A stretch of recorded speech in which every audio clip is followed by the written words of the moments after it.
Alors, on va pas se mentir, la saison 7 et la saison 6 de The 100 sont très compliquées. Mais de temps en temps, j'aime bien relever des challenges. De temps en temps, j'aime bien relever des challenges. C'est pour ça que j'ai essayé. Je dis bien que j'ai essayé, hein. Je dis bien que j'ai essayé. C'est pas du, c'est pas du promis quoi. Je vous promets pas. Donc j'ai vraiment essayé. Parce que c'est la saison 6 et la saison 7. Et on sait que la saison 6 et 7 de The 100 sont particulièrement compliquées. Euh, Elles sont particulièrement compliquées, mais bon, elles sont pas impossibles à comprendre non plus. Euh, aujourd'hui, je vais essayer. Aujourd'hui, je vais essayer de faire cette fanfiction que j'ai depuis longtemps. Je vais vous la raconter et je vais surtout mettre en image ce que moi j'ai en tête. Comme ça, vous avez un peu. Évidemment, je vais surtout parler des personnages aussi, hein. Euh, Imaginez-vous dans l'espace, plongé dans le noir. L'Elysius 4 est allumé. L'Elysius 4 est allumé. Vous êtes plongé dans le noir dans l'espace, avec moi. À l'intérieur de l'Elysius 4, il y a Murphy, il y a Emory, il y a Raven, il y a, il y a Raven, il y a Echo, et il y a Gaïa et Indra. Ils sont tous à l'intérieur de l'Elysius. À l'intérieur de l'Elysius, Raven découvre un étrange... Raven découvre un étrange ordinateur. Un ancien ordinateur dans le dans l'anneau circulaire de l'Elysius 4. Elle découvre cet ordinateur. Persuadée qu'à l'intérieur, persuadée qu'à l'intérieur, il y a les commandes, il y a les commandes du vaisseau, euh, mais aussi la- les dossiers qui contiennent tout ce qui parle de la mission Eligius 3. Elle essaye de rentrer à l'intérieur. Elle se met par terre, elle se met au sol, elle s'installe, elle prend une tablette qu'elle ouvre, qu'elle allume. Avec une clé USB, elle relie sa tablette à cet ancien ordinateur. Elle rentre à l'intérieur de l'ordinateur, elle l'ouvre et elle essaye de le réallumer, de le remettre en marche. Pendant ce temps, en bas, sur Terre, pendant ce temps, en bas sur Terre, Clark est occupé avec la pierre. Elle découvre deux planètes. La première s'appelle la première s'appelle Orthéon. Sur Orthéon, il y a peu d'oxygène. Il y a peu d'oxygène, c'est presque invivable et c'est presque irrespirable et invivable. Elle découvre Orthéon. Elle est avec Neyla. Elle est avec Neyla, elle est avec Jordan et elle est avec Jordan et avec euh, et avec Neyla. Donc ils sont en bas. Ils sont en bas avec aussi toute une équipe d'assaut. Avec toute une équipe d'assaut qui viennent du bunker. Ils sont en bas et ils sont sur cette planète. Ils sont sur Orthéon. Ils découvrent qu'il y a très peu d'oxygène. Ils se rendent compte qu'il y a très peu d'oxygène. Clark, elle, sort les armes. Elle se prépare. Elle sort les armes. Elle se prépare avec toute une équipe d'assaut, une équipe d'enfants qui ont été durement entraînés. Elle prépare cette équipe d'enfants elle prépare cette équipe d'enfants et ces jeunes adolescents, ces jeunes enfants, ces jeunes guerriers qui ont été préparés par Octavia et qui ont été durement entraînés par Gaïa et Indra, euh, sont tous avec Clark. C'est des jeunes enfants et ils découvrent cette planète. Il découvre cette planète et il y a une sorte de deuxième lune. Il y a une sorte de deuxième lune qui tourne autour de la planète. Elle est un peu jaune, cette deuxième lune est un peu jaune, avec une lumière verdâtre autour. Parce que ces deux lunes qui sont juste autour de la planète Orthéon sont liées à la pierre. C'est pour ça qu'elles sont un peu verdâtres. Clark s'arrête en plein milieu de la planète Orthéon. C'est irrespirable. C'est irrespirable, c'est impossible. Et elle rentre à l'intérieur d'un sous-sol. Elle trouve la pierre. Elle trouve la pierre et essaie un million de codes différents pour pouvoir sortir de cette planète. C'est impossible, alors elle reste là longtemps. Finalement, elle reste là longtemps et il retourne à Sanctum. Il retourne à Sanctum. À Sanctum, on leur offre la possibilité d'entrer en contact avec les Légius. Ils entrent en contact avec les Légius et appellent Raven. Ils leur demandent d'envoyer une balise à l'intérieur desquelles il faudrait un équipement pour survivre à une planète qui s'appelle Orthéon.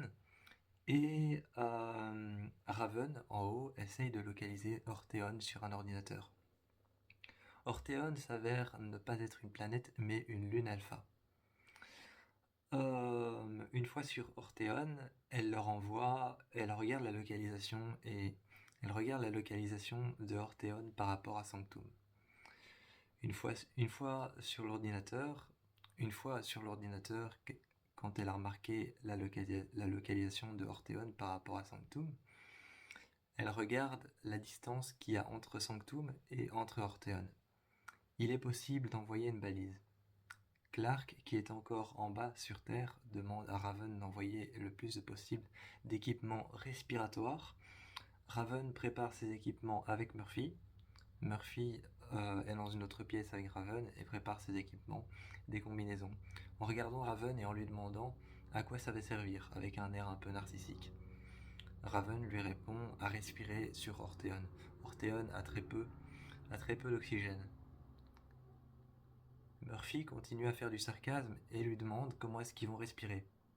Raven regarde les équipements et lui dit avec ça, et contente-toi de ranger. Il range tout ça à l'intérieur d'une balise, d'abord à l'intérieur de boîtes noires qui sont scellées et fermées avec un code. Raven retourne au poste de pilotage de l'Hélios 4 et appelle Clark. Clark répond.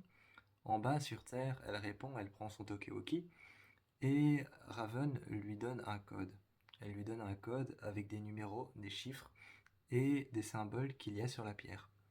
Ces symboles et ces numéros, ces chiffres, sont pour ouvrir la boîte.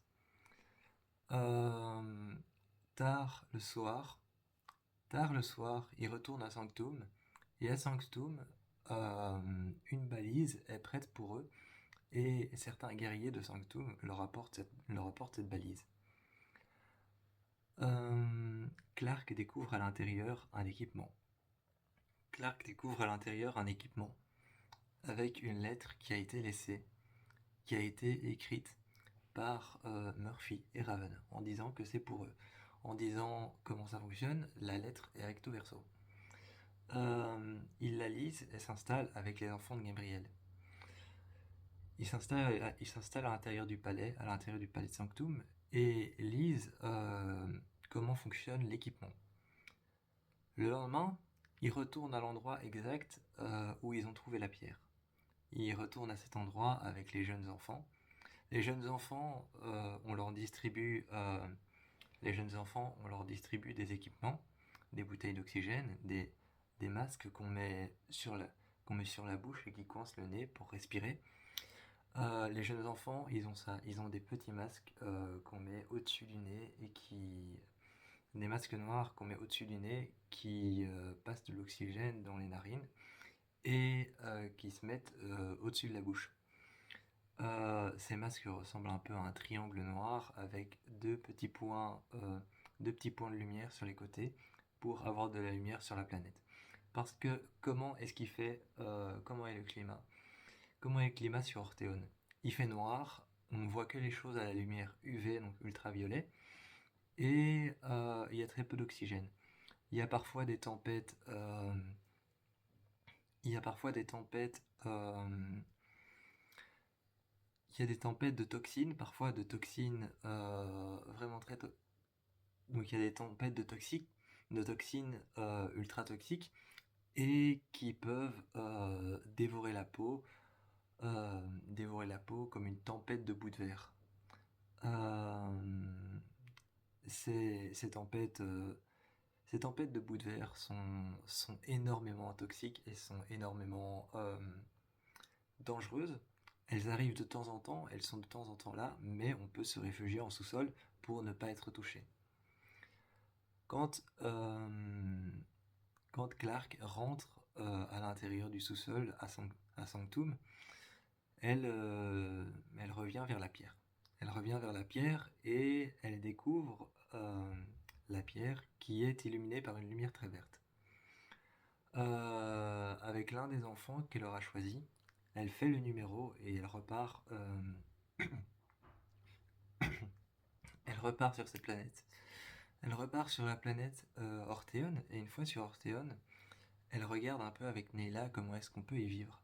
Orthéon paraît vivable, elle paraît terrienne, il y a de la vivacité, il y a des plantes, il y a des animaux, étranges, mais il y a des animaux. En faisant le code sur la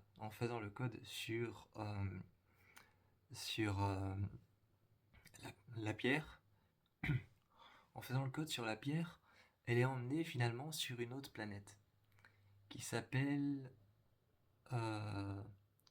cette autre planète qui s'appelle Artana. Artana, cette autre planète, eh bien, elle est envoyée là. Elle est envoyée là, sur cette autre planète. Sur Artea, elle est envoyée sur cette autre planète, et cette planète paraît complètement vivable. Elle paraît complètement vivable, elle paraît terrienne, elle a un climat parfait. Encore une fois, elle appelle Raven et demande de situer Artea dans l'univers. Elle le fait à partir du vaisseau Eligius 4. À partir du vaisseau Eligius 4, elle le fait, elle situe Artea, elle trouve Artea. Et Artea 35 est située par rapport à Sanctum. Par rapport à Sanctum et par rapport au voyage de la pierre, elle est située, elle est pas loin de Sanctum non plus. Mais elle est très loin de Orthéon. Elle est située, le climat est totalement vivable. Le climat est totalement vivable. Elle est située pas très loin de Sanctum, vraiment pas très loin. Un voyage à vaisseau ne pourrait durer peut-être que... Un voyage à vaisseau ou à navette ne pourrait durer peut-être que 2 jours. Peut-être que 2 jours ou 3 jours. Un voyage de vaisseau ou un voyage de navette pour aller sur Artea. Une fois sur Artea, elle retire son casque et elle commence à respirer. Neyla remarque que c'est totalement respirable, mais remarque que Clark, qui respire déjà sans son casque, commence à attraper des plaques rouges un peu partout. Elle remet alors vite son casque. Neyla se protège dans un endroit protégé par des arbres qui poussent bizarrement avec une manière où ils sont tout tordus. Ils sont tout tordus, les branches sont tout tordues et ils laissent tomber des sortes de cordons, des sortes de lianes vertes. À l'intérieur de ces lianes, il y a un jus transparent, très sucré. Ce jus transparent très sucré leur permet de survivre. Il est bon en vitamines. Et les enfants sont nourris de rations de cette chose qu'on a trouvée à l'intérieur des racines et à l'intérieur de ces arbres. Elle découvre un bunker totalement abandonné, sous des couches et des couches de métal, de plaques de métal et de feuilles. Une fois qu'elle l'ouvre, à l'intérieur, elle lance une fusée de détresse. La fusée de détresse montre qu'à l'intérieur du bunker, c'est sans danger. il n'y a rien qui pourrait déclencher, il n'y a pas de produit chimique qui pourrait déclencher une explosion, c'est sans danger. Quand la fumée de détresse est encore en train de brûler et d'éclairer l'endroit en rouge, ils entrent à l'intérieur les uns après les autres, les enfants ont toujours leur petit masque, et Neyla et Clark entrent à l'intérieur. Une fois qu'ils sont à l'intérieur du bunker, les enfants et l'élite, donc l'élite d'enfants qui est avec Clark, Neyla et et, Jordan, qui est avec eux, eh bien, une fois à l'intérieur, ils commencent à aménager selon leurs critères. Selon leurs critères, ils commencent à aménager la chose. Le bunker est aménagé pour pouvoir y vivre. Ils trouvent des anciens lits, des anciens dortoirs. Les enfants, Clark va voir les enfants, les jeunes garçons et les jeunes filles. Donc elle va voir les jeunes guerriers et elle leur demande choisissez vos lits. Les jeunes garçons choisissent leur lit, les jeunes filles choisissent leur lit séparément, dans 2 dortoirs différents qu'ils ont trouvés. Les portes, il a fallu les éclater pour rentrer à l'intérieur. Une fois que c'est fait, en haut, Gaïa est occupée de maintenir sur une table froide en métal. Elle est occupée de maintenir en vie la flamme des commandants qui est à l'intérieur de Mahdi. Mahdi, possédé par Shaeheda, le commandant obscur. Le commandant obscur est en train de prendre toute la partie de son corps. Il a déjà pris une partie, ce qui donnait des visions à Mahdi et qu'il le voyait un peu partout. Et à l'intérieur de Mahdi, Shaeheda essaye de prendre tout son corps, de s'approprier l'entièreté de son âme. Il joue à une partie d'échecs avec elle, en tout cas lui propose une partie d'échecs. Si elle perd, il prend son âme. Si elle gagne ou que c'est échec et mat, ils feront moitié-moitié. Shaeheda est sur le point de gagner. Et Gaïa et Indra sont en train d'essayer de lui dire concentre-toi, Mahdi, concentre-toi, Mahdi.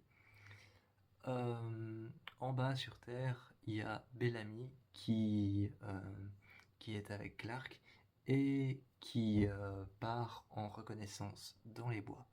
Ils arrivent à Sanctum la nuit et Sanctum qui est entouré d'un portail, Sanctum qui est entouré d'un dôme de ce portail. Bellamy et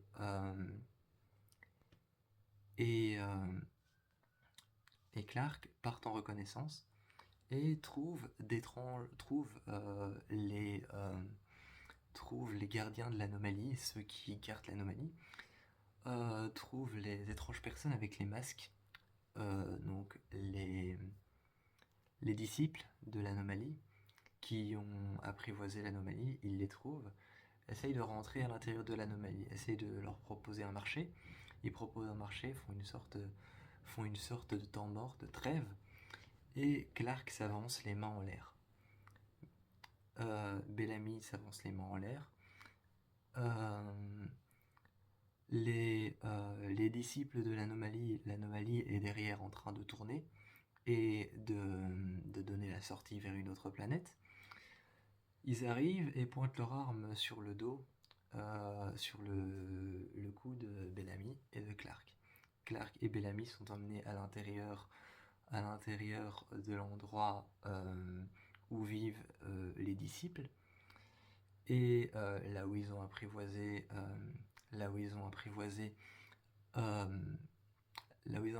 justement l'anomalie.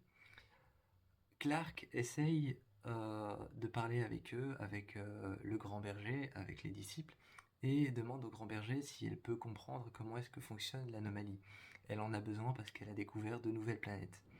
Elle lui explique ça et le grand berger lui demande pourquoi est-ce que tu voudrais savoir comment fonctionne l'anomalie. Clark explique qu'elle a découvert une planète qui s'appelle Orthéon et une planète qui s'appelle Artea. Le grand berger explique que ces planètes ne sont pas nouvelles, qu'elles sont très anciennes, qu'elles existaient bien avant Sanctum, et que au fur et à mesure du temps, leur climat s'est transformé. Clark explique qu'elle y a été et que sur Artea, tout est vivant, tout est vivable, et qu'il y a de temps en temps des tempêtes toxiques. Orthéon, elle explique que l'air y est très faible et que c'est presque impossible d'y vivre. Le grand berger, pas très surpris, lui montre une photo de ce que les humains qui ont été sur Orthéon sont devenus. Et cette photo, c'est une mise sur écran. C'est une mise sur écran et dévoilant des corps complètement mutilés et dévorés par des insectes sur Artea qui vivent à l'intérieur de petits œufs, de petites capsules vertes, à l'intérieur de ces petites capsules vertes qui diffusent un gaz toxique qui ronge la peau jusqu'à la chair. Clark est en train de regarder ça et à l'instant même où elle regarde ça, elle est inquiète parce que Neyla, qui est laissée seule avec l'élite des enfants, est encore sur Artea. Neyla essaye de rejoindre sur Artea avec la pierre en faisant des codes, essaye de rejoindre Clark. Clark finalement apprend avec les bergers, apprend avec le grand berger et avec les disciples de la pierre à contrôler la pierre. On lui montre plusieurs codes pour aller sur Artea et pour aller sur Orthéon. Les disciples du grand berger lui montrent plusieurs technologies qu'ils ont inventées pour vivre sur Orthéon et pour vivre sur Artea. On leur offre ces technologies et Clark repart sur Artea. À ce moment-là, dans le bunker, dehors, Neyla sort et on voit l'anomalie apparaître, et avec plusieurs enfants, elle sort et voit Clark sortir avec plusieurs des disciples de l'anomalie. Clark arrive et demande à Neyla de venir avec elle et à plusieurs enfants. Les plusieurs enfants et Neyla sont emmenés dans l'endroit où vivent les disciples de l'anomalie, et quand ils sont emmenés là-bas, on leur montre cet équipement. Mais avant ça, pour la dernière guerre, la guerre finale, les disciples de l'anomalie leur demandent de passer sur cette chaise et de pouvoir lire leurs souvenirs. Clark prend la main de Neyla la regarde, et elle lui dit surtout ne te débats pas, ce sera encore pire. Elle lui dit que ça a été comme ça pour Octavia, que Octavia s'est débattue à essayer de ne pas penser et que ça a été pire pour elle. Neyla ne se débat pas et laisse la totale entrée à l'intérieur de ses souvenirs, de ce qu'elle voit et de ce dont elle pense. Elle répond aux questions et ne se débat pas. Clark, elle, se débat, alors que c'était déjà elle qui lui avait demandé de ne pas se débattre. Elle se débat parce qu'elle ne veut pas qu'on découvre certains secrets obscurs sur elle. Il découvre ces secrets obscurs et l'enferme dans une pièce, une sorte de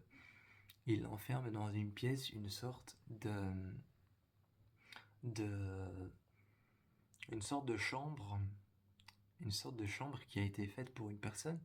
Il l'enferme là, lui donne un équipement avec ses casques spéciaux, et lui donne un équipement en lui disant qu'elle est la candidate idéale pour pouvoir participer à la dernière des guerres. La candidate idéale, pourquoi ? Demande-t-elle en frappant à la porte. On ne lui dit rien, on la laisse à l'intérieur, on ne lui dit rien, et elle demande la candidate idéale, pourquoi ? Là, une femme se retourne. Une femme visiblement là depuis longtemps. Elle se retourne, une femme avec des cheveux blancs.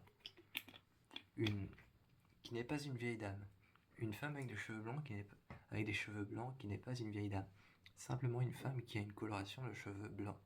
Elle se retourne, c'est une jeune femme, et elle dit pour la dernière des guerres, ils veulent faire de nous des guerriers. La jeune femme est une Asgeda. Elle a des marques de Asgeda. Elle se retourne et Clark, la première chose qu'elle lui demande en voyant ses tatouages de Asgeda, c'est est-ce que tu connais Echo? La jeune femme affirme être la sœur de Echo, la sœur guerrière, pas sa sœur de sang, mais une sœur guerrière. Donc, lorsqu'ils ont réussi à déverrouiller, on retourne dans les Légius. Lorsqu'ils ont réussi à déverrouiller cet ordinateur, eh bien, Raven découvre les dossiers sur la mission Eligius 3. Murphy, à côté de Raven, à genoux par terre, lui demande à quoi ça va lui servir et quelle était la mission Eligius 3.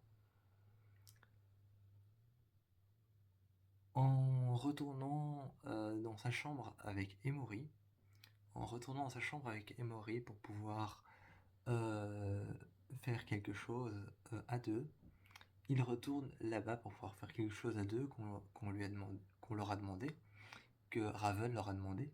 Raven leur a mis entre les mains une sorte de petite balise métallique avec un écran, histoire de devoir la rallumer. Elle leur a donné aussi une clé USB transparente, petite, rectangulaire, avec dessus le symbole de Ali, la flamme des commandants.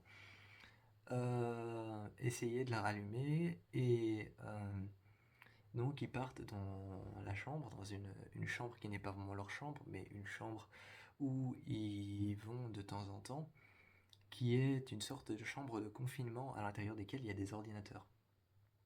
Ils essayent de la rallumer et Murphy, pas très concentré, regarde par la fenêtre. Il s'aperçoit qu'il y a un autre vaisseau, l'arche est juste devant, mais il s'aperçoit que juste en dessous de l'arche, il y a un vaisseau immobile qui ne fait rien.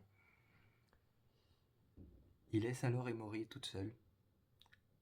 Et lui dit qu'il va prévenir Raven. Il demande à ce qu'on rallume, à ce qu'on allume le cercle qui tourne autour de l'Eligius 4, cet anneau qui tourne autour de l'Eligius 4. Il demande à ce qu'on allume l'entièreté de l'Eligius 4. Mais Raven ne veut pas. Elle veut faire sa mission dans le noir. À ce moment-là, toujours assise par terre avec son écran en train d'essayer de pirater l'intérieur de l'ordinateur, les plusieurs possibilités de savoir qui ils sont et de les faire venir chez eux sont minimes, voire même très très minimes, voire même impossibles. À ce moment-là, il y a des grésillements dans le Talkie-Walkie et à Sanctum, sur Terre, on a prévenu Bellamy et on a prévenu Clark et les enfants et les jeunes enfants guerriers que il y a un carburant qui serait nécessaire à l'Eligius, pour le maintenir en orbite autour de la planète, et aussi qui serait nécessaire à l'Eligius pour allumer un vieil ordinateur de connaissance, de Joséphine Langborn, qui était sur l'Eligius autrefois. Pour une mission pour repérer Sanctum. Eh bien, ce carburant se trouverait sur Orthéon. Clark retourne sur Orthéon avec 3 enfants qui se portent volontaires et cherche ce carburant. À l'intérieur d'un énorme fossé, il y a 3 anomalies qui s'entremélangent et il faut plonger à l'intérieur de l'une d'elles pour pouvoir trouver ce carburant. Il faut déjà trouver la bonne et avoir la chance de plonger dans la bonne. Clark ne sait pas encore quoi faire, plonge à l'intérieur de l'une des anomalies. Elle passe d'abord sur le bord d'une grande falaise et s'enfonce un peu plus. En s'enfonçant un peu plus, finalement, elle arrive tout au bord de l'anomalie, des 3 anomalies qui sont en train de tourner en s'entremêlant. Les enfants la suivent et elle tend la main à l'un des enfants. Finalement, en bas, elle arrive dans l'une des anomalies, passe l'anomalie et se retrouve à l'endroit exact où elle devait être. Elle est tombée sur la bonne anomalie, sachant en fait que ces 3 anomalies n'en forment qu'une seule. Elle arrive et demande maintenant comment est-ce qu'ils vont s'y prendre. Elle demande ça à l'un des enfants. Comment est-ce qu'ils vont s'y prendre pour récupérer le carburant et l'emmener sur les Just 3, sur les Just 4. Comment est-ce qu'ils vont faire? Les enfants proposent de remonter à la surface et de trouver la prochaine bonne anomalie, de retourner à Sanctum. Et Clark, finalement, essaie avec ce qu'on lui a donné. Avec ce qu'on lui a donné comme équipement à Sanctum, elle essaye de passer au travers des anomalies. C'est impossible. Elle n'y arrive pas. Alors, la seule possibilité, c'est de trouver un endroit où on pourrait remonter à la surface cette chose à main nue. Cette chose, qui est le carburant nécessaire, se présente sous une forme de masse gluante, transparente et bleue, et très lumineuse. Elle essaye de la prendre en main, mais sa main brûle, littéralement fond. Sa main brûle, fond jusqu'aux os. Neyla, qui n'était pas encore là, passe par une anomalie juste devant Sanctum, devant le château de Sanctum. Elle passe par une anomalie et se retrouve face à elle. Elle voit Clark à terre devant l'anomalie. Avec sa main déchiquetée. Quand elle voit ça, elle l'amène à Sanctum. En reprenant la même anomalie, elle pense qu'elle va retourner à Sanctum. Elles arrivent à Sanctum, mais à un endroit différent. À un endroit pas celui qu'elles pensaient. Ils arrivent juste devant la pierre, là où tout a commencé. Juste devant la pierre, elle la soigne et elle remonte à Sanctum. Russell, lui, regarde la main de Clark et lui explique ce qui s'est passé. Que la substance dont ils ont besoin, cet organisme vivant dont ils ont besoin sur Orthéon, eh bien, n'est pas si inoffensif que ça quand on le voit. Il a l'air inoffensif, c'est juste un carburant, mais quand on le prend en main, il peut nous tuer et nous transformer en squelette. Donc, il explique ça et montre ce qui est arrivé en vidéo. En vidéo, il montre ce qui est arrivé à la navette qui avait ce carburant à l'intérieur. À l'intérieur, il montre ce qui est arrivé à la navette qui avait ce carburant. La navette a implosé dans l'espace, laissant une grande trace bleue et formant une sorte de cercle bleu que, en haut, dans les Just 4, Raven voit un moment. À l'intérieur de ce cercle bleu, il n'y a rien. Pas de planète, rien, pas de forme de vie. Juste une masse bleusâtre ressemblant à un cercle difforme de cette substance. Clark lui dit que la substance dont elle a besoin est de forme bleue et liquide, et Raven la prévient qu'il voit ça justement devant elle. Elle sort avec une combinaison, demandant à sortir avec une combinaison. Murphy la rattrape en lui disant « T'es complètement folle ». Raven lui dit que ce qu'ils ont besoin pour remettre en route les Just, pour que les Just arrêtent de planer dans l'espace et d'être statiques, pour le remettre en route. Ce qu'ils ont besoin, c'est justement d'aller là-bas et de récupérer cette chose. Elle va en récupérer et demande à Emory si la balise est prête. La balise est prête, elle est vide, elle est nettoyée, elle est remise en route avec la flamme des commandants, avec la puce, elle est remise en route. Elle la lui donne et Raven sort dans l'espace. Elle prend cette balise, elle prend cette petite balise et la remplit de cette chose. À l'intérieur, cette chose rentre à l'intérieur et la balise s'allume. Il y a des graduations qui s'allument en bleu, d'un bleu beaucoup plus intense à un bleu beaucoup plus beaucoup plus foncé, presque noir. Elle rentre et une fois à l'intérieur du vaisseau, à l'intérieur de l'Aegis 4, une fois à l'intérieur, eh bien, elle allume l'ordinateur et met à l'intérieur la balise.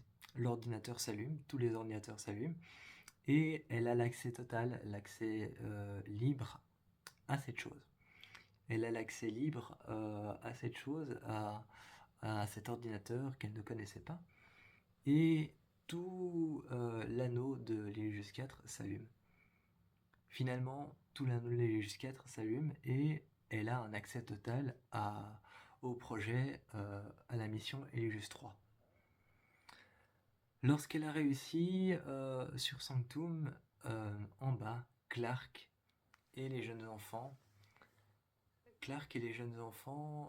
redescendent dans le bunker qui était autrefois occupé par Octavia Bloodrena.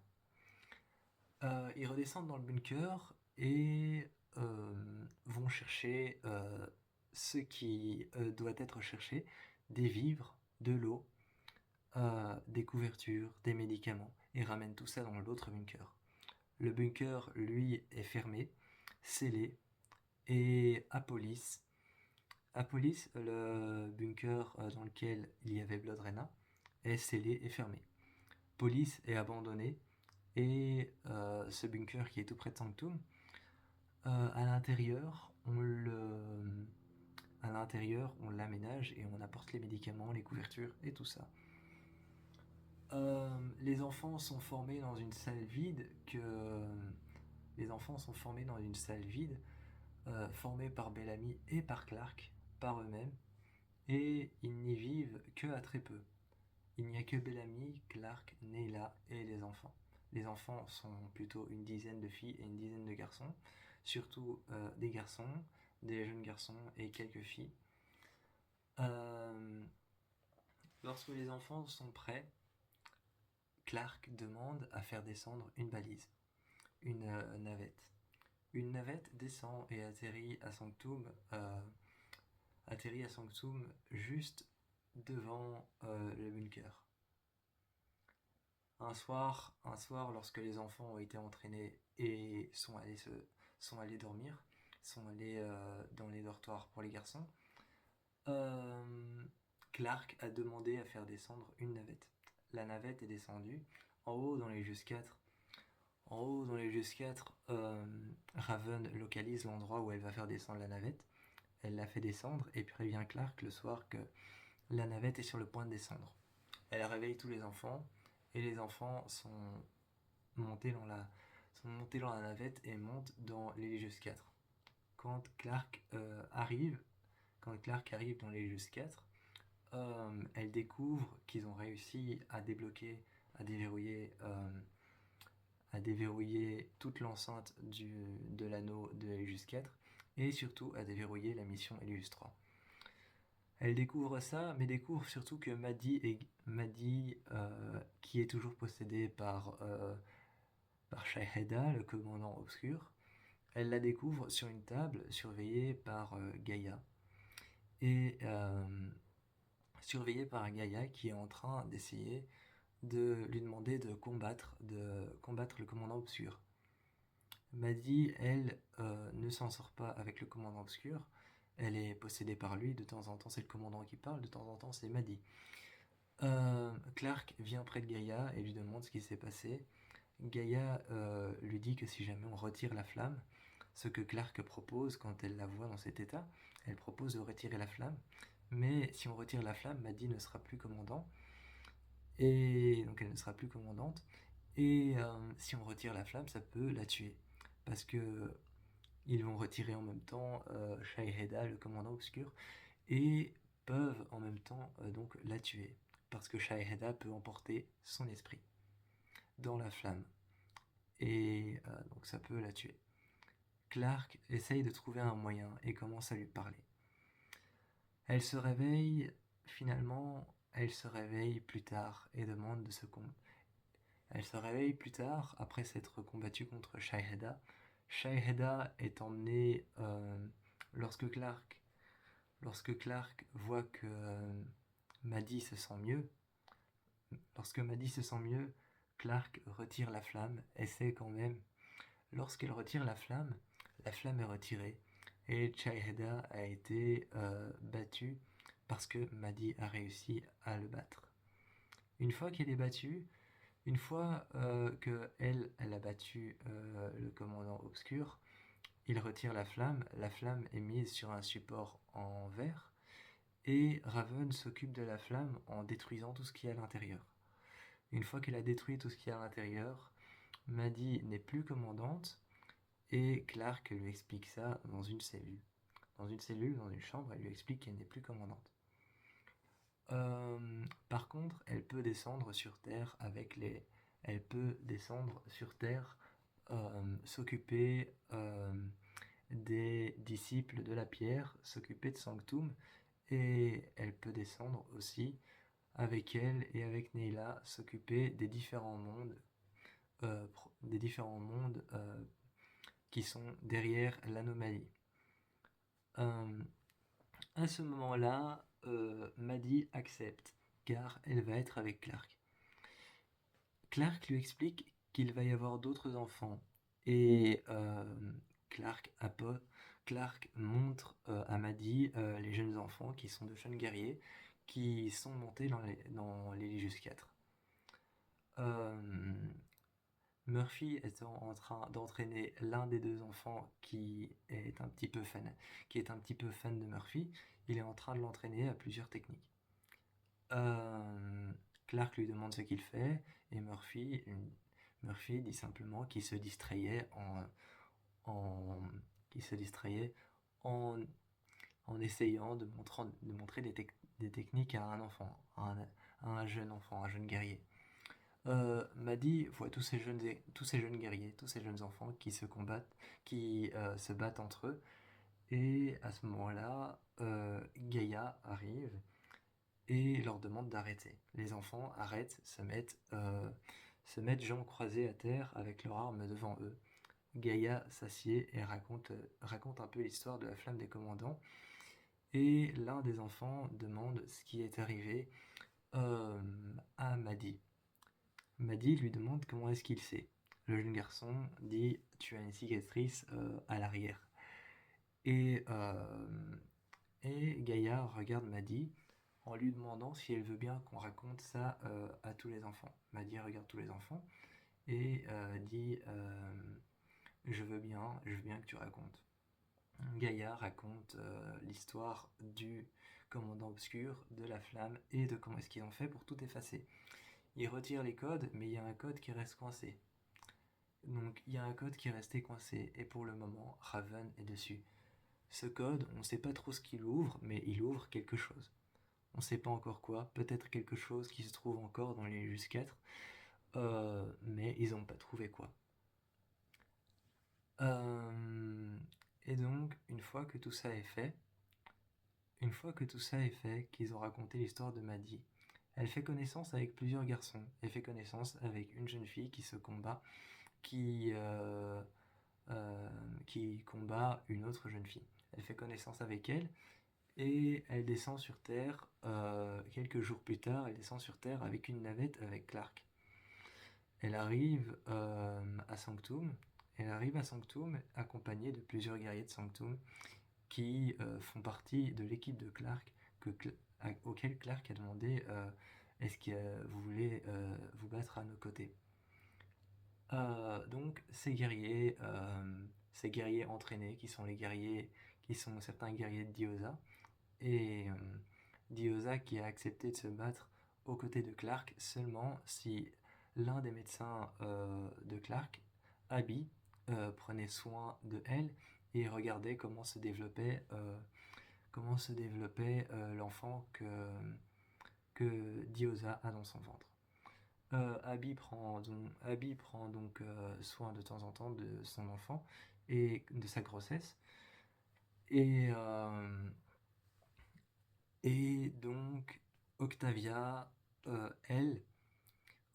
qui est restée en haut, car elle voulait rester dans les Légius 4, surtout parce qu'elle ne voulait plus descendre Octavia ne voulait plus descendre sur Terre à Sanctum parce que c'est là qu'elle a disparu et qu'elle a été emmenée par l'anomalie, reste par peur et par crainte dans l'Illusius 4.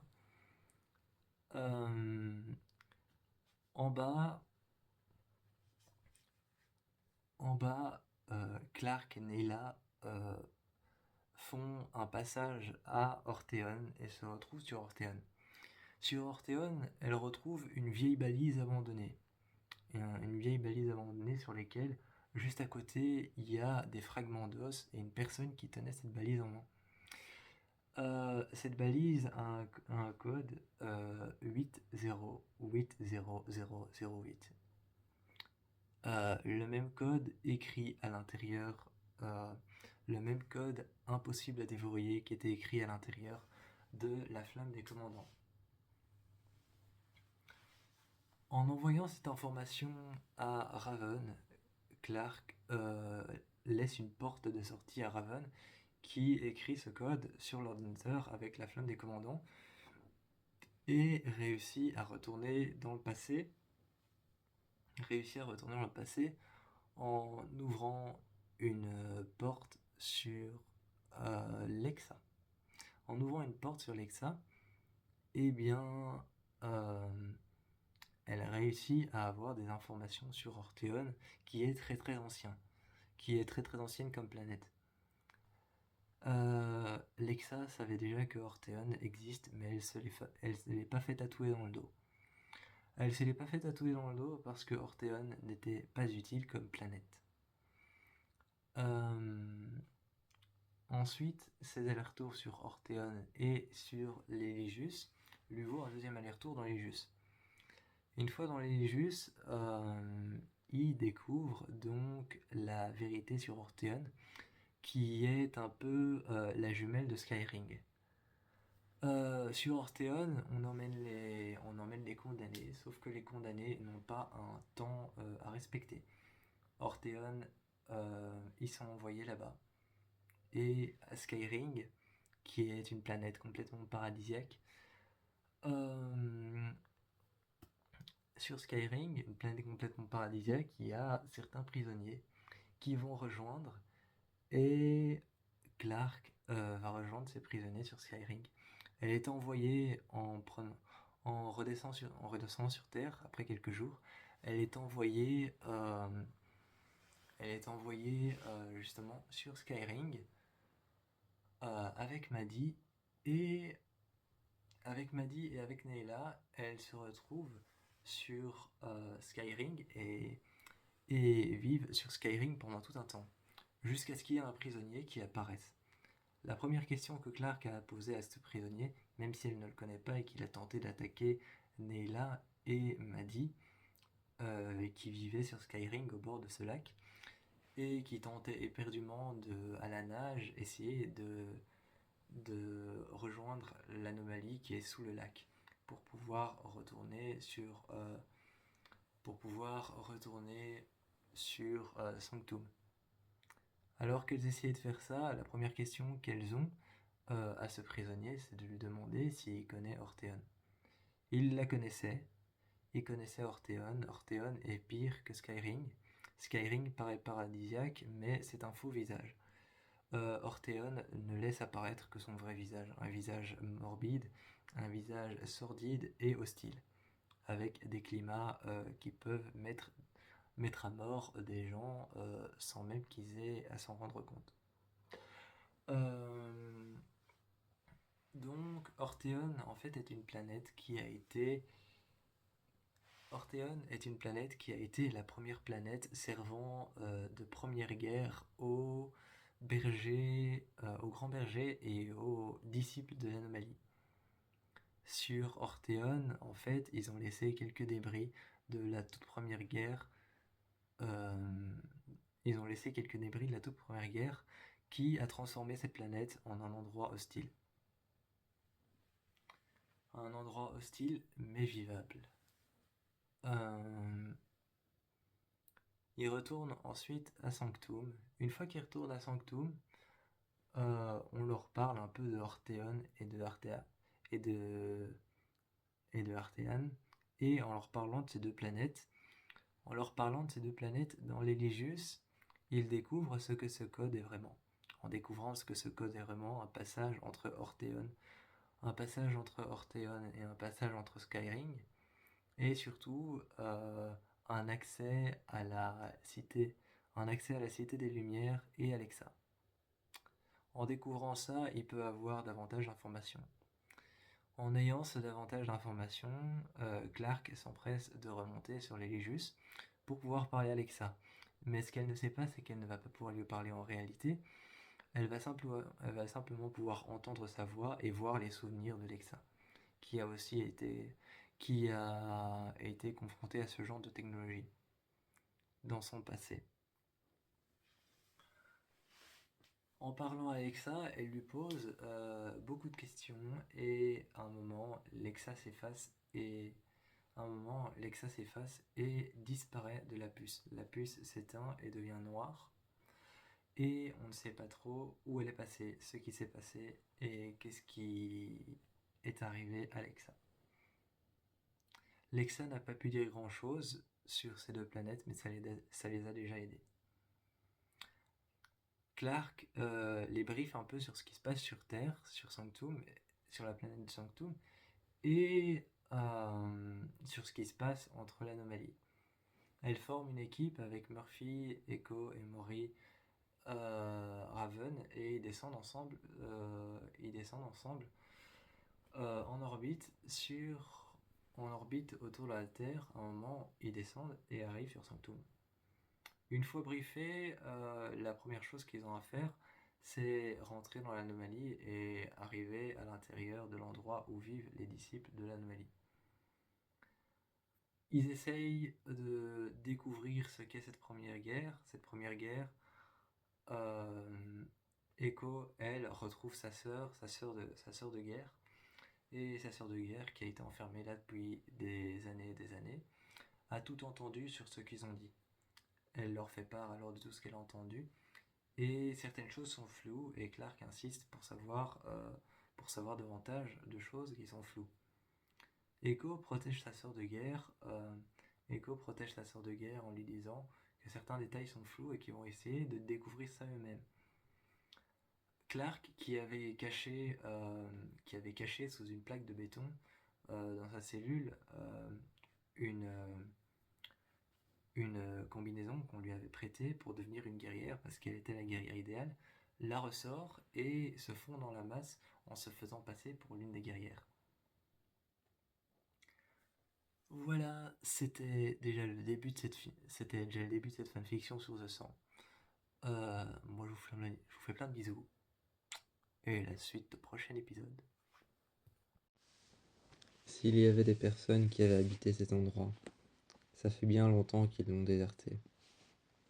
Partout autour de nous, il y avait une sorte d'organisme vivant qui avait poussé un peu partout. Cet organisme vivant ressemblait à une sorte de mâchoire géante avec un corps plein de tentacules. Ça ressemblait plutôt à des racines. Cet organisme vivant ressemblait à une énorme plante carnivore. Alors que cet organisme vivant poussait, il avait des yeux blancs.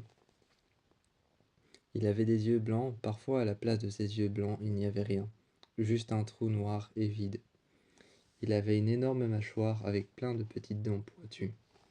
Ce n'était pas pour ça qu'il n'était pas dangereux. Il bougeait rarement, ou alors très peu. Mais si des personnes étaient passées par là, elles étaient soit mortes, soit elles avaient été transformées en cette chose. Je ne savais pas encore ce qu'était cet endroit. Je ne savais pas encore ce qu'il fallait faire, s'il fallait le traverser vraiment. Et j'étais avec toi, Kendall, et quand je me suis avancé, j'ai vu l'une de ces choses bouger. Ces choses, c'étaient des sortes de plantes avec un corps humain qui ressemblait fort à des humains, qui avaient une énorme mâchoire avec des petites dents. Ce n'était pas pour ça qu'elles n'étaient pas dangereuses. Elles avaient de longs bras, avec au bout de leurs longs bras, elles avaient de petites dents aussi, une sorte de petite bouche avec une pointe à l'intérieur, une énorme griffe. Alors qu'on marchait, je te regardais, Kendall, et je disais, pense ce que tu veux. Pense ce que tu veux, Kendall. Tu peux me contredire, dire tout ce que tu veux, ou alors penser que cet endroit est totalement inoffensif. Il ne l'est pas. Ces choses qu'il y a autour de nous sont peut-être simplement... Ces choses qu'il y a autour de nous sont peut-être simplement des plantes. Elles sont peut-être tout simplement des plantes. Elles sont peut-être accrochées au sol par des racines, mais leur seule mission, c'est de nous dévorer. Leur seule mission, c'est de nous dévorer. Cet endroit, si peu sain, si malsain et horrible, qui ressemblait à une forêt morte, était bel et bien le niveau le plus horrible que j'avais pu croiser. C'était bel et bien le niveau le plus horrible que j'avais croisé. Dénué d'humanité, il n'y avait plus aucune maison. À partir de là, il n'y avait plus aucune maison. Il n'y avait plus aucun immeuble. Juste un seul. Juste un seul avec par terre des énormes racines qui se reliaient les unes aux autres. À l'intérieur de ces racines, il y avait du sang noir et un peu rougeâtre. Du sang noir un peu rougeâtre et visqueux, pas tout à fait liquide comme le sang. Quand on coupait une racine, ce sang qui était un peu visqueux et qui était un peu noir coulait, mais il se liquéfiait par la suite. Il se liquéfiait par la suite comme de l'eau qui tomberait sur le sol. Ces choses étaient vivantes. Elles nous regardaient de temps en temps, j'entendais un œil bouger. De temps en temps, je les voyais bouger très lentement. Je voyais une bouche s'ouvrir ou alors se fermer. Parfois dans mon dos, je sentais la présence de leurs bras, leurs longs bras désarticulés. Leurs longs bras désarticulés comme un pantin avec des ficelles. Je les sentais dans mon dos. Je les sentais venir vers moi.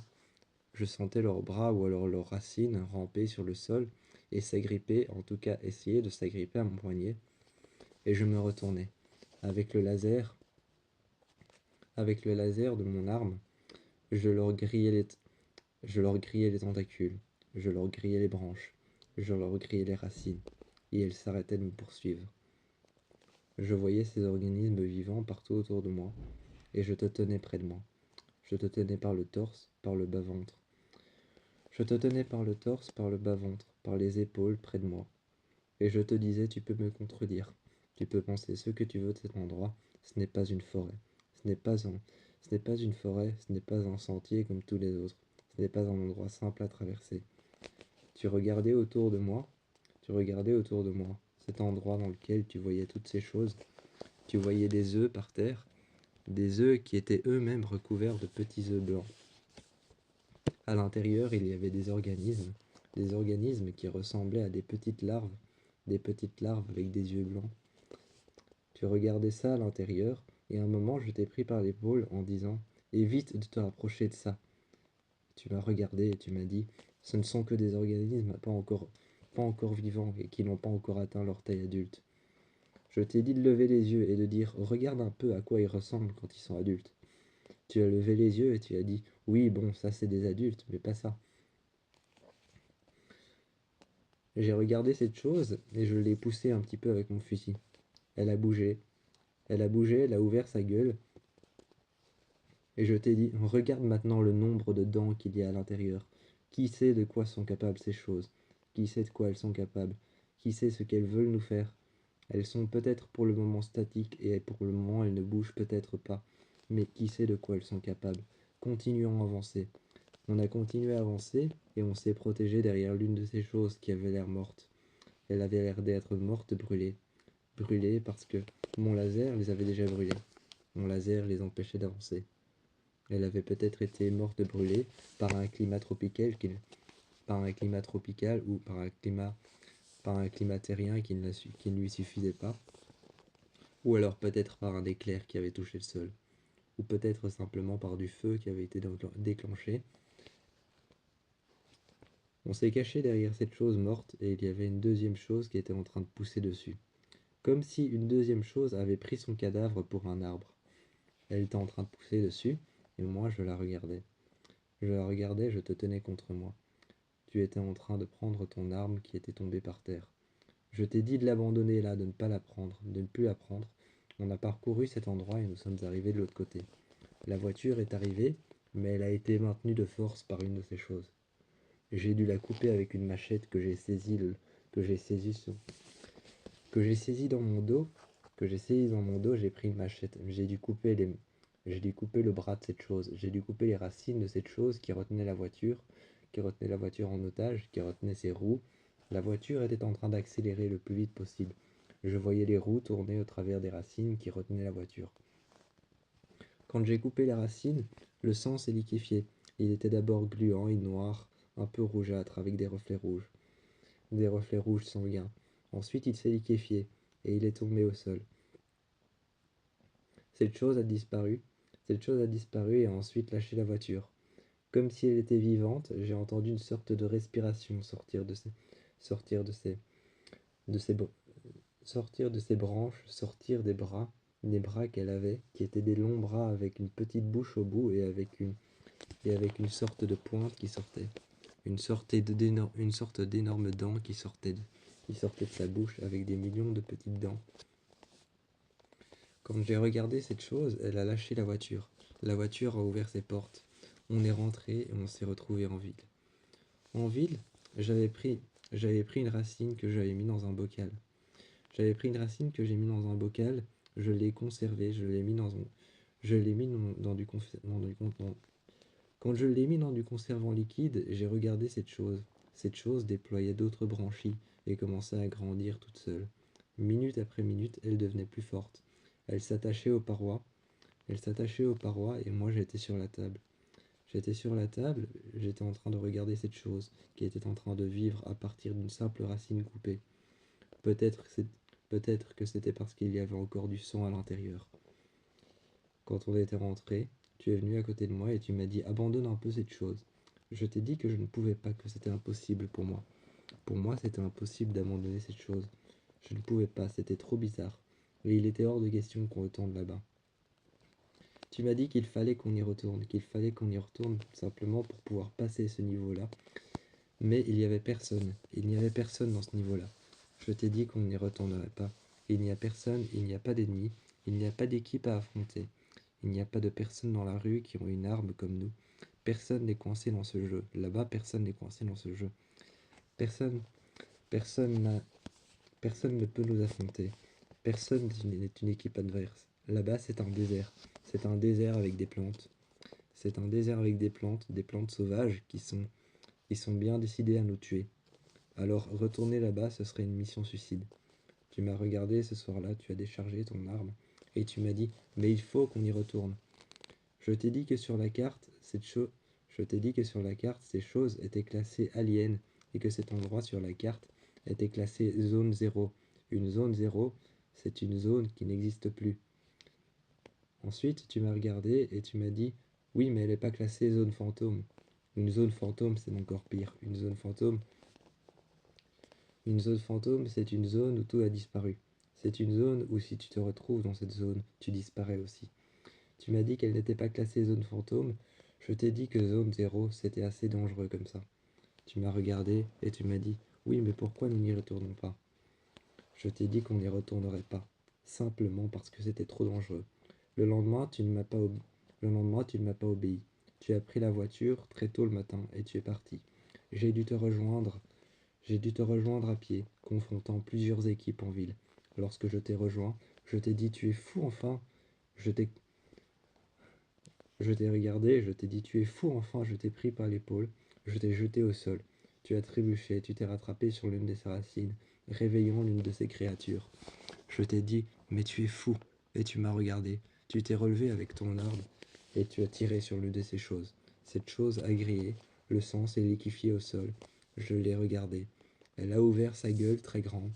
Et t'as vu le nombre de dents à l'intérieur. Pourquoi est-ce que tu retournes tout seul ici? En plus avec la voiture. Et tu m'abandonnes en ville. Tu m'abandonnes dans notre appartement. Avec avec la moitié d'une racine de ces choses que j'ai ramenées. T'imagines pas le danger dans lequel tu m'as laissé. Tu m'as regardé et tu m'as dit que ça ne se reproduirait plus.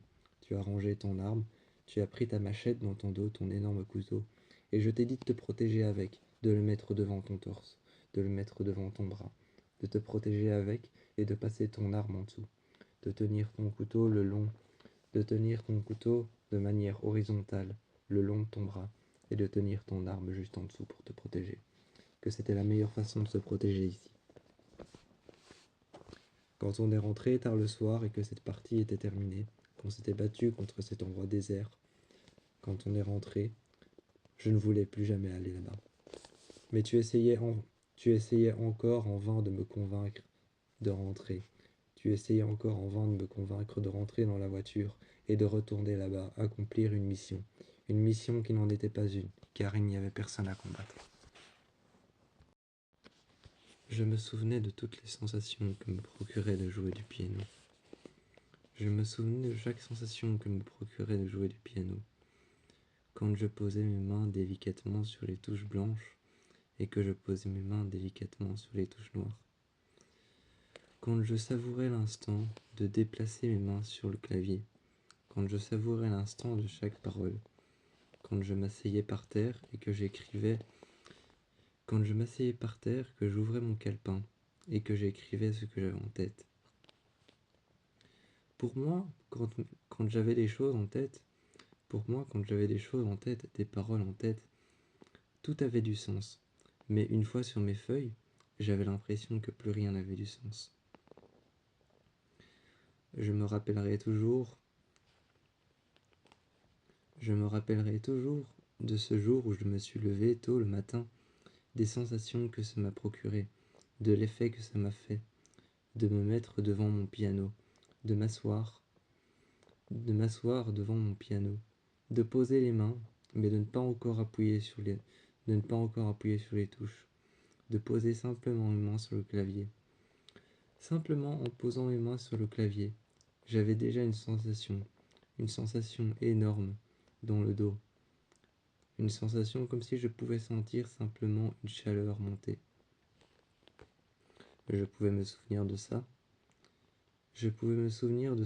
C'était un privilège. C'était un privilège de sentir dans mon dos cette sensation agréable de chaleur. Un frisson que je pouvais sentir le long de mes bras jusqu'au bout de mes doigts, que je pouvais sentir le long de mes bras jusqu'en haut de mes épaules, que je pouvais sentir tout le long de mon dos jusque sur mes côtes, que je pouvais sentir tout le long de mes côtes jusque sur mes hanches, que je pouvais sentir dans mon corps entier jusqu'au bas de mes jambes. Mes pieds qui étaient installés sur la pédale pour faire durer le temps. Et durer le son d'une touche du piano étaient installés à même le sol. J'étais en train de jouer. Le matin, j'étais en train de jouer et tu m'as rejoint. Tu es arrivé à côté de moi et tu m'as regardé.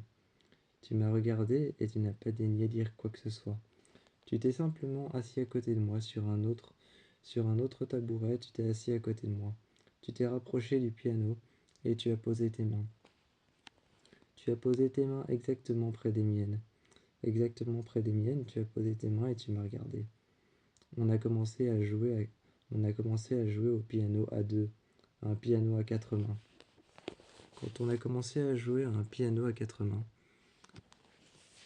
on s'est assis chacun de notre côté.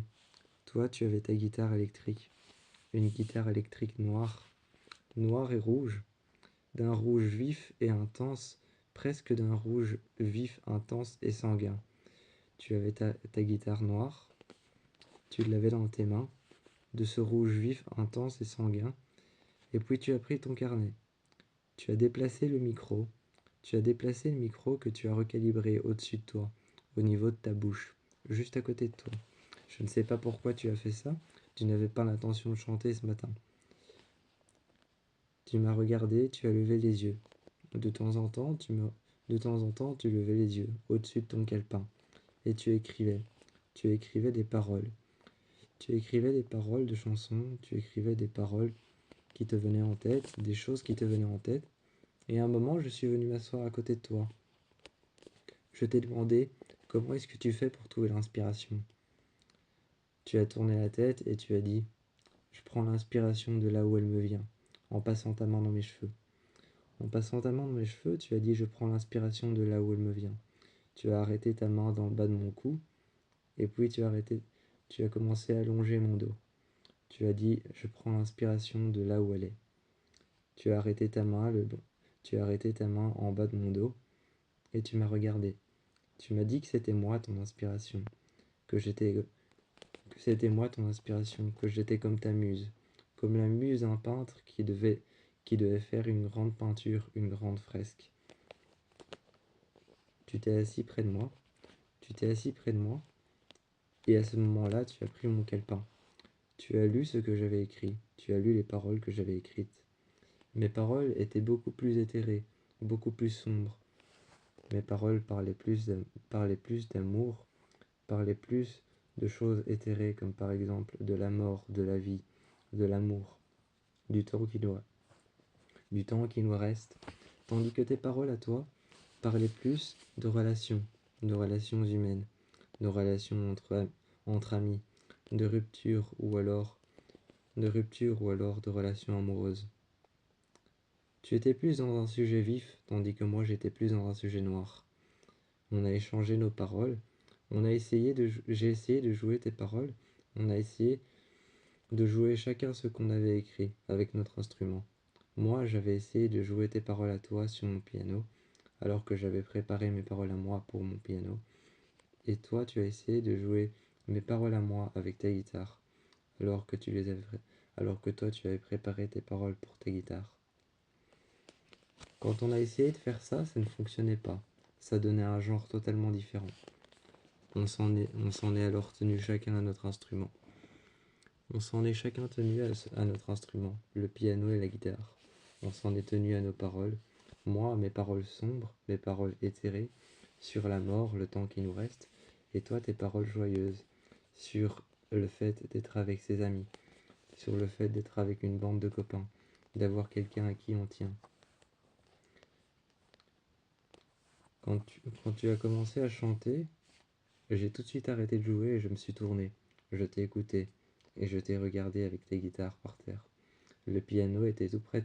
Le piano était juste à côté de toi. Tu t'étais installé juste à côté du piano avec ta guitare. Je me suis arrêté et je t'ai regardé dans le coin, assis avec ta guitare. Tu étais en train de jouer. Tu étais en train de jouer et tu as commencé à chanter que plus tard.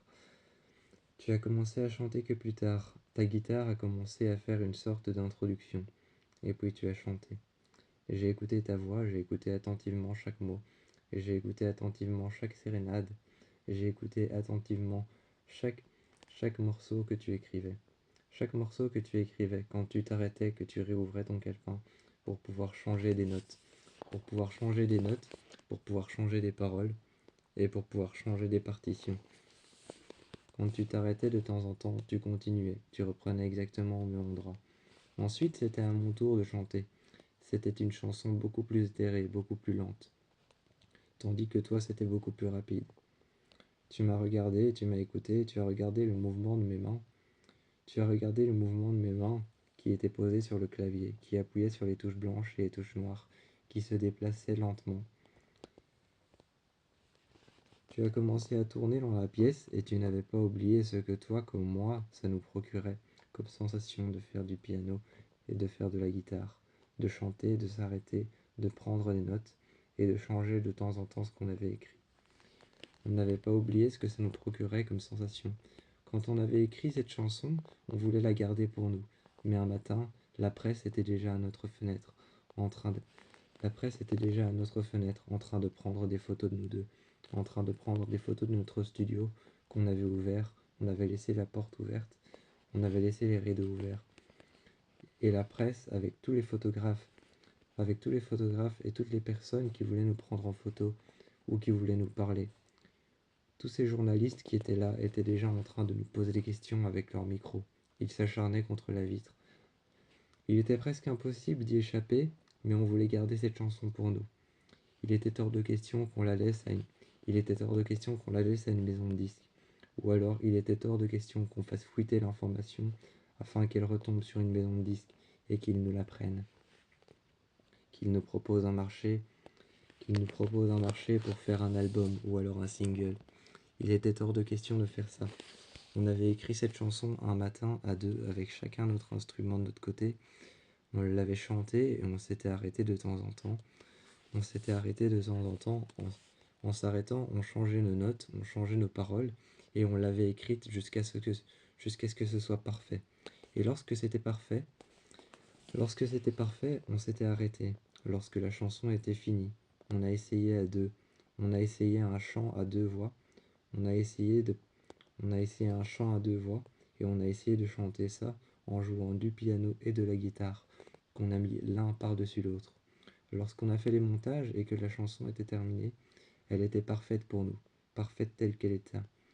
Parfaite telle qu'elle était, même en acoustique, elle était voire mieux. Mais lorsqu'on l'a fait en montage dans les studios, elle était déjà bien. Elle était déjà bien, mais en acoustique, elle était voire déjà mieux. Parce que c'était nos voix, nos propres voix qui n'avaient pas été enregistrées sur celle d'un micro. On voulait la garder pour nous, il était hors de question qu'on la donne à une maison de disques, hors de question que la presse fasse fuiter ça, alors on l'avait gardée bien soigneusement dans un coffre. Bien soigneusement dans un coffre, on y avait gardé les paroles. Et, et toute la chanson qu'on avait enregistrée dans nos studios, on l'avait gardée à l'intérieur d'un enregistrement, qu'on avait gardé lui-même dans le même coffre. Le soir, tu m'as regardé et tu m'as demandé pourquoi est-ce que j'écrivais sur des choses aussi sombres. Moi, je t'ai posé la même question et je t'ai dit que je pouvais te renvoyer la question, en disant pourquoi est-ce que tu écris sur des choses aussi heureuses. On s'est regardé l'un à l'autre sans avoir de réponse, et on est resté dans un long silence, en regardant les flammes dans le feu ouvert.